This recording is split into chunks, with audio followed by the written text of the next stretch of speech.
Hi, Mary from Cycle Maintenance Academy here. Today we're going to look at how to size a bike. Before we start, don't forget to like our video and subscribe to our channel. Okay, let's begin. A bike that is sized correctly will not only perform better, it will be more comfortable and easier to handle too. If you're in need of a new bike but not sure how to find the right size, then the first thing to decide is what style of bike you need. Choosing the right type of bike is crucial. Frame geometries vary between the styles of bikes, offering the best riding position and performance on designated terrain. Frame sizes are not transferable between the styles of bikes, so don't stick to one size. A large mountain bike frame, which is 20 inches, 51 centimetres, is equivalent to a small road bike frame. This is because the rider position is different when riding on a mountain bike than when riding on a road bike. Once you have established what style of bike you want, it's time to determine what size suits you best. The size of the bike is simply the measurement from the middle of the crank and either to the top of the seat tube or vertically to the top tube. The reason for using the crank and the seat tube is because it joins the seat post and the pedals and is where your bum and feet rest on the bike and is therefore a crucial part of whether the bike fits you. Because, just like in the clothing industry, there is no standardisation when it comes to bikes, sizing can vary between bike companies. The range of sizes creates a scale to give you a rough indication of which bike fits you based on your height.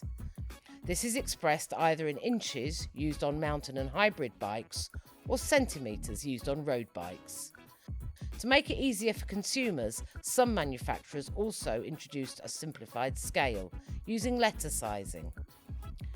Often, bike companies will also provide more detailed frame measurements. The one that is important for choosing the correct size is the standover height. This measurement is taken from the floor to the top of the top tube, just in front of the saddle. Once you have this measurement, it's time to measure your inseam. The inseam length is measured from the bottom of the foot to the crotch.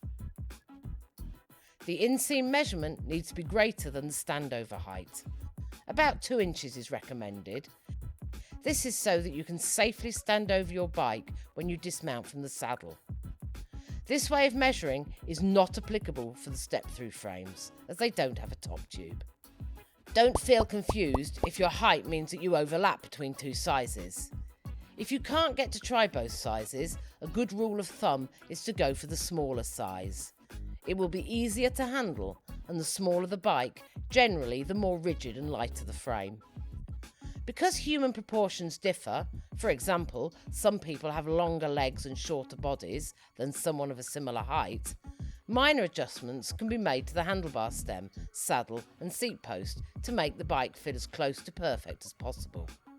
We have a great video about how to adjust your saddle here